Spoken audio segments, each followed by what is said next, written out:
Hey everybody, I'm Dave with Growing the Home Garden. Today I'm going to give you the long-awaited sequel to what happens when you cold stratify magnolia seeds and how do you do that. So what happened is a couple years ago I tried doing this with some Magnolia grandiflora, which is the big evergreen southern magnolia that you see so iconic everywhere. And what happened is I put the seeds in the greenhouse to cold stratify over the winter. They were just going to sit in their medium, and then in the spring I would pot them up and be good to go. That should be all that's needed. However, a rat got into my greenhouse, ate that, as well as the Japanese maple seeds that I was doing the same thing with. So it was a really disappointing time, and I ended up doing something different this past fall.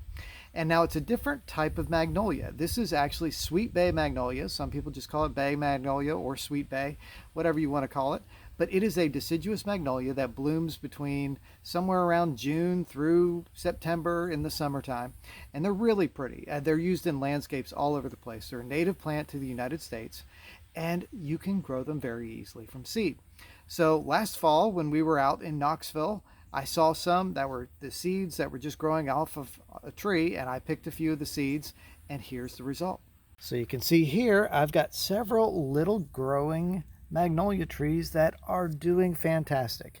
Now these I put in the soil last fall. They started growing on their own. I did clean off the seed before I put them in the ground, and basically to do that you just soak them in some water until the waxy coating on the seeds is soft. Then you can pop off that waxy coating and take the seed and just plant it in the ground or in the medium that you're doing. I didn't do anything special with this planter.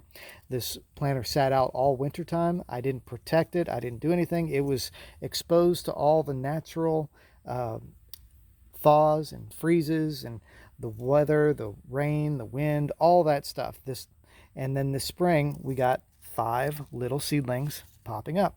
Now I don't remember how many I actually started with, but I'm pretty pleased with 5 because that's probably all I'm going to need in the future here on this property. Although who knows, maybe we'll grow some more of some different types and see how they do.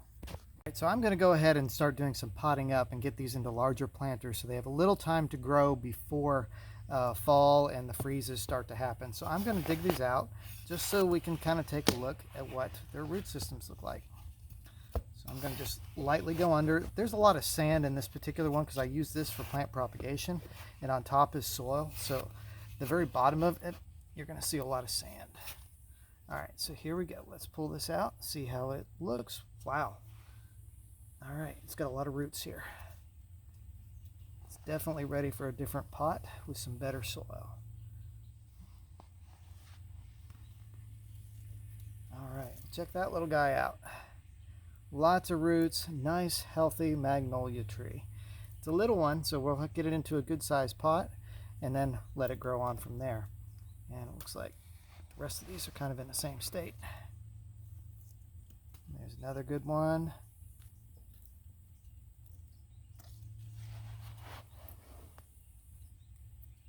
And then here's another good, very nice root systems. Now they've grown for probably 9 months or so in this pot.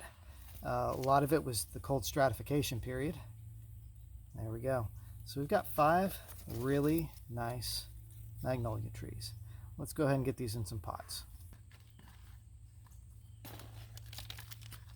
So there's not much special about planting these.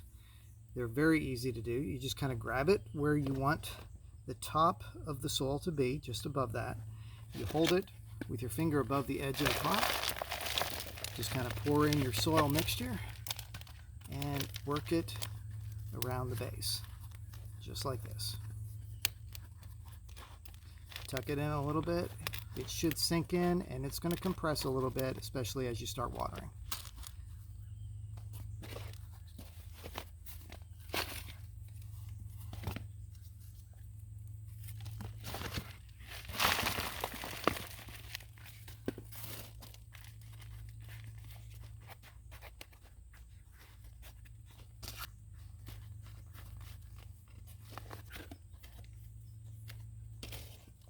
Now I'm going to keep these in this tray here, which is it's called a 10-20 tray, and it's called that because it's 10 inches one way, 20 the other. and it's a good size kind of thing. You can get them with holes in them, you can get them solid, and this particular one is solid. And the reason for that is I'm allowing them to bottom water right now, that way I don't have to irrigate them regularly, because if they have the water in the bottom, they will kind of soak up that water through the pot and feed it to the roots here. And if you notice, when we were planting, the roots were dangling down, so they're already very good and deep into those pots, so they should be just fine doing it this way. So I've tucked them into a location right over here in a bit of a shady spot. It's behind a couple other plants that will help protect it from the direct sunshine, but it is going to get some sunshine. They, when they are established, can handle lots of light, lots of sunshine, lots of heat.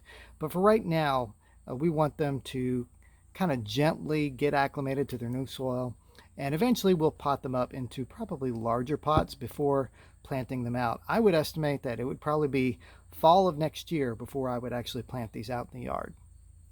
So guys, I hope that was interesting and helpful to you. This fall is now an excellent time to start looking for magnolia seeds. So if you see them, either they'll be in a large cone, or maybe they'll be coming out of the cone, these little red bits. But you have to do your best to get in front of the cardinals and other birds, because they love to eat those. But you just get those, you soak them for a little bit, let the flesh kind of soften up, and then you can remove the seeds very easy just by giving them a little squeeze. So it's very easy, a lot of fun to get plants like this that you really didn't have to do a whole lot. So it's great for winter sowing, great for just putting in a pot in the backyard, as long as nothing disturbs it. So if you're afraid that you might have some squirrels or birds that are going to get into the plot, you might want to cover it up with some sort of netting, some sort of plastic covering, mesh, chicken wire, something like that. So anyway, I'm Dave with Growing the Home Garden. Hope you found this interesting. If you did, hit the like button, subscribe, and we'll catch you next time. Thanks for watching.